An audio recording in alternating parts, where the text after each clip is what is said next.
Hello and welcome along to another episode of this FM20 story from Dorking Wanderers with me, Daniel. It's season 13, episode 6, and today we're back to face Leicester in the Premier League. What was once billed as a European encounter chasing the Europa League 2 earlier in the season has now become a mid-table clash, I'm afraid. We've dropped down to 11th, the bottom and the most unlikely of the chasing pack, and Leicester just 4 points above us in 8th. It's not looking good for either of us, really. Our former head coach side from FM20, Newcastle in 7th, and Reading all the way up in 5th, having a remarkable season. But the likes of Tottenham and Brighton and Leicester have all flown past us now, and there's plenty of work for us to do moving forward. But as well as that, today we'll be discussing our youth intake, which we said a couple of episodes ago was going to be a very disappointing one according to the preview. And to be honest, it's not been quite as disappointed as I expected, so a bit more on that in a few minutes. But one of the big problems we've had this season is that we've had injuries. For the first time since about probably November, December, we have had proper injuries on a regular basis. So the latest of those is Peter McLaughlin, the skipper, signed a new deal and then got a sports hernia. A very good player now, but unavailable for the next month. And the Mark White Arena is getting graced with backup players a lot of the time. But before we go and get into any of that, if you are looking forward to today's episode and you're still enjoying the series, please put a thumbs up on the video. It does make such a difference. I really appreciate your support the last couple of weeks, particularly with the new cricket career, the stream series starting on Tuesday, of course, and plenty of others including this series and the big move in the head coach. The stadium review series has even gone nuts the last couple of weeks. The Charlton episode did better than the rest of the series put together. So thank you so much for everyone who's checked all of that out. And the podcast channel's gone nuts as well, so thank you for your support with that too. I've seen a few of your names popping over and subscribing, and it's been a dream for me to interview current and former professional footballers. So thank you so much for your ongoing support. If you do want to make sure you stay up to date, subscribe down below and turn those notifications on. You'll get alerts as daily content releases on the channel, including from this series, of course. It's not long before we're going to have a big summer special on our hands, but today it's all about the youth intake. The season's probably petering out, so we'll just show the one game, but let's show the people that have been signed so far. So 5 lads from the intake in total were signed, 3 of them these 16-year-old youngsters here, but we're going to focus on the 2 that I'm actually most excited about.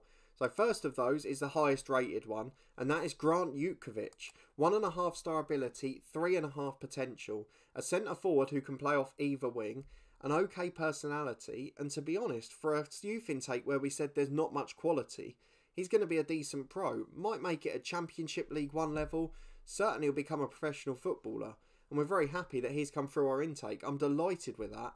And although we've not got another superstar that's going to be in the first team, the first 11, like perhaps Gleadle will be in the future, we've certainly got another one who's going to make it at a top level and become an elite professional in the 92. We've then got Mark Turner, who's the other one. Now this one's a little bit weird. I'm kind of banking on the potential being misjudged, because he's got a good personality and already 1.5 star ability. And you can see his spread of attributes is actually very solid for a centre half. And I think he could be a superstar. Even at fullback he looks versatile. My worry is he rated that well because he can play fullback too? Or has he got a bit more improvement than they suggest? He's not training well, which isn't a good sign, but he did only sign his pro contract this week. He's not consistent, he's not a good decision maker, and he's quite slow. So it doesn't look good on paper, but I've just got a slight feeling that something's going to be good about him.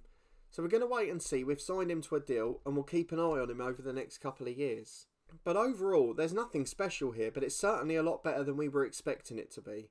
But let's go and skip ahead to our recent results, where I'm afraid on the pitch things have started to go wrong again. So you were last with me for the Liverpool game. Since then, we've won 2 and lost 4. So we lost 2-0 against Manchester United. We did get a debutant start for Jeff Coppens, the January signing. Unfortunately, no dream debut for him, though Ryan Lima did pick up another injury. We won 3-2 away at Watford though. Martin Prescott in the 93rd minute after Aaron White had starred in a comeback. We were 2 down after 8 and I went absolutely berserk. But Aaron White saved the day again. And Prescott keeps popping up with goals this year. At home to Tottenham, we had a big moment despite defeat. Jeff Coppens with his first goal for the club, but we weren't able to nick that equaliser late on. Before a heavy defeat against Brighton, 3-0 on the road, and again a couple of injuries as you can see. However, we did bounce back with a 2-1 win against Birmingham. Ilya Balic off the bench with the winner, as again we came from behind courtesy of Peter McLaughlin, another man who won't be playing today of course.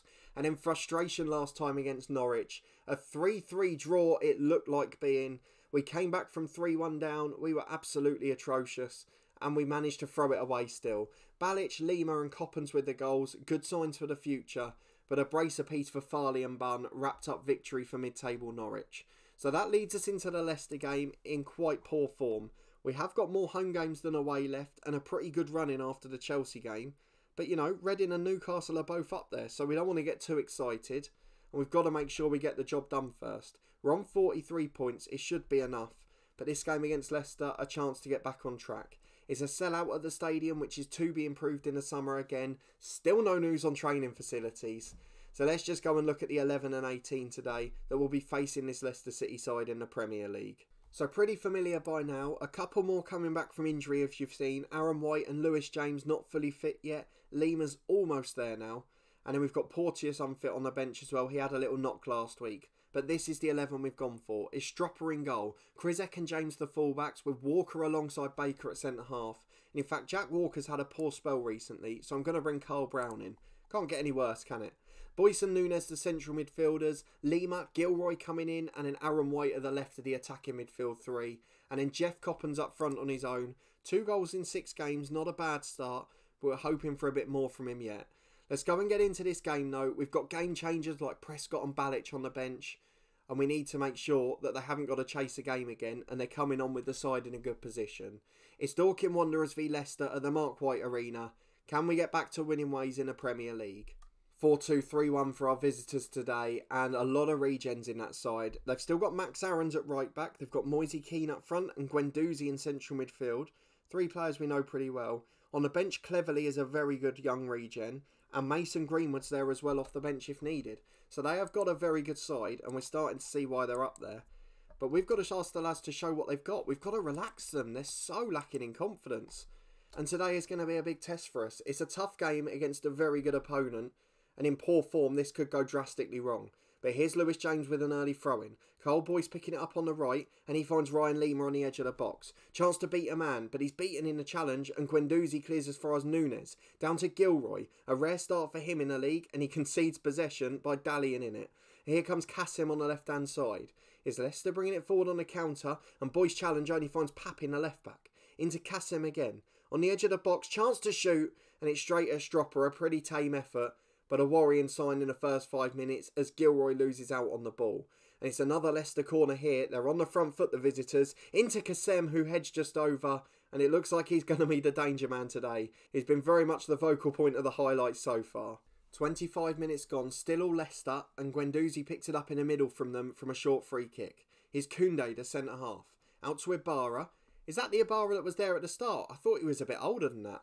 Jacket on the right hand side, chance to beat one, beats a second as well, good save, Stropper down to his right, tips behind for a corner. We're going to demand more from the lads. We just cannot get a foothold in games at the moment. The confidence has sapped out of this young side and we're falling away just as we did last year. This time it's not because we've got a tiny squad, it's due partly to injuries of course, but also because these lads have just lost confidence. It's dropped off a cliff. Half an hour gone, it's 0-0 here, but Leicester have been by far the better side. It's Lewis James with a short free kick at right back, into Baker and now Carl Boyce. Back to Baker again, who just hoofs aimlessly forward, and he's straight to the left back Papin. Here's Pieri, back to Papin again, Guendouzi with time in the holding role. Long ball forward by Leicester, and it's all the way through to the keeper. And I have no idea why we've seen that 20 seconds of play. Michael Stropper picks it up in goal, and can he find the right ball forward for us? Goes out to the left-hand side. Who's going to get there? The Leicester winger's going to get there. Aaron White not to be seen. Krizek didn't react. His Jacket then. Back inside for Leicester, and they look so confident in possession. It almost looks like we're a championship team here. Down to Moise Keane, shots blocked. Falls for Jacket on the right though, and we've lost our defensive shape. Into Kasem. And he probably should have hit the target there. Michael Stropper was scrambling across his goal, but thankfully it went wide at a post. We've got a throw on the right. Carl Boyce picks it up, and he finds Ryan Lima. Delivers into Coppens! Just over the bar. It was a flash header, but it just missed the target. And unfortunately, that's the one glimmer of hope gone. Long ball forward as a clearance, but it only finds Koundé, and now Max Aarons the right back. Gives it away to Gilroy, finds Coppens. Can he create something magical himself? Into the box alone, and a tame effort wide. And being the best wonder kid in the world, we've not really seen a great deal from him so far at the club. Still settling in, just his 7th game, but the worrying signs are certainly in the back of our mind. 0-0 at half time though, and the last 10 minutes of that half perhaps a bit better than some of the rest of it. We're going to ask them to do it for the fans. They've not really reacted. They just seem to be on the summer holiday. We've got to find a way to get the winning mentality into this side. The pluckiness goes and we're starting to play like the start of the season again. His jacket out to Kassem, there's the goal. Stropper beating at his near post. A diabolical start to the second half. We're going to go attacking. And to be honest, I don't know what else we can do here. We're going to go attacking. We're going to demand more. In fact, we're going to ask them to show some passion. They're fired up, but they haven't reacted as we've got a corner with Ryan Lima. Into the back post, it's straight at the keeper. And it's an awful corner. Ryan Lima, since his 2 injuries, has not produced a good display yet. James heads away the long ball forward, and it falls for Kassem, who has been completely dominant in this game. We've got to have a look at him. How good must he be? 75 grand he's on. He's not that good. He's okay. He's a good free kick taker, but that's not what we've seen today. The dribbling, the finishing, the crossing, none of them good. But he's managing to turn this game into a one-man show. Guendouzi out to the left to Papin, and Guendouzi picks it up again into Moise Keane, heads over the bar, it remains 1-0, and Leicester are absolutely rampant here. They pick up the ball again, it is just relentless highlights, 1 minute after another. Max Aaron's on the right, the cross is blocked and it falls for Jacket. It comes back to him again, now Max Aaron's, into the back post, Keane loses out as his shot's blocked, and he's cleared away to halfway, but it's just another barrage of attacks. There's no way we're getting on the end of it. And Leicester just recycle it and start again. Here's Farrell, the goalkeeper. Chance to play out from the back, no pressure on him at all. And his switch of play finds Kassem. Again, neither of our wide players get into it. And he's just able to find his pass. Out to the left back Papin. 2 men inside him. And he's going to find one of them, the centre half Pieri. He's got 2 men in, one Ibarra. Long ball over to Kassem. Beats the fullback with ease. Beats another and scores for 2-0. Oh, it's just as bad as the United one. I know it's not 9-0, but the display is absolutely embarrassing.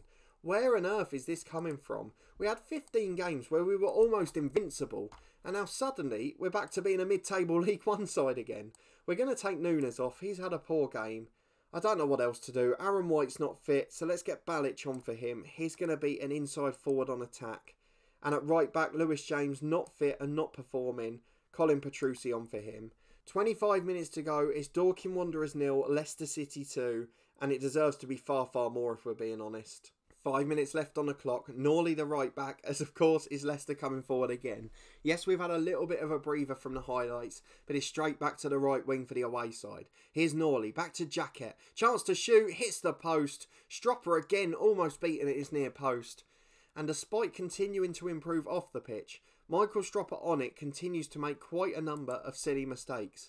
He continues to concede goals at his near post, although his average rating's not punished for it, and the Rashid Kassem show ends with a 2-0 victory, and Dorking Wanderers continue their poor form. We're going to tell the lads it was disappointing. They look fired up, they look motivated, they do that at the end of every game, and nothing changes. So I think, to be honest, we've just got to be glad we got 40 on the board pretty early. Because with 6 games to go, yes, a slightly easier spell coming up after we play against Chelsea next time round. But I can't see another result round the corner. So it's just about getting to the end of it here. And hopefully we'll be able to rebuild for our 3rd Premier League season with Dorking. So we're not going to come back for many more now. We're just going to come for the final game of the season against Derby. We'll see if we're still in a decent position. How far have we dropped? Can we get back in contention? But based on that display, the answer to the last question is certainly no. So a very underwhelming display and some poor form coming into the end of the season. But the youth intake was a positive for me. We've also got plenty of work going on off the pitch. So let me know what you think of that. The stadium's getting expanded again. The data analysis facilities I don't really care about. But I'm trying to find a way to get the training facilities done. And if I can do everything else, and hopefully that gives us the chance, then we'll wait and see. There's rumour of a consortium coming in. That's going to definitely have an impact on the summer window. Thankfully, we've got some young players in there. We've got our coaching course that we're doing at the moment. The youth facility's going again this summer. There's plenty of positive signs off the pitch. There's nothing else we can improve at the moment, so we're just waiting and seeing. But we did get a new contract as well. That's the final thing to mention in this episode. £50,000 a week at Dorking. We are now the 2nd highest paid man at the club after the new signing Coppens. And it is a 150% wage rise for us when we were on just over 20 grand before. A 4-year deal as well, giving us that job security. but that doesn't help us with our current form. Peter McLaughlin injured and Mitchell Baker ineligible as we head to Zinedine Zidane's Chelsea next, who are top of the league as well. I mean, that could be a mauling too. So confidence staying high is going to be the hardest thing for the rest of the season.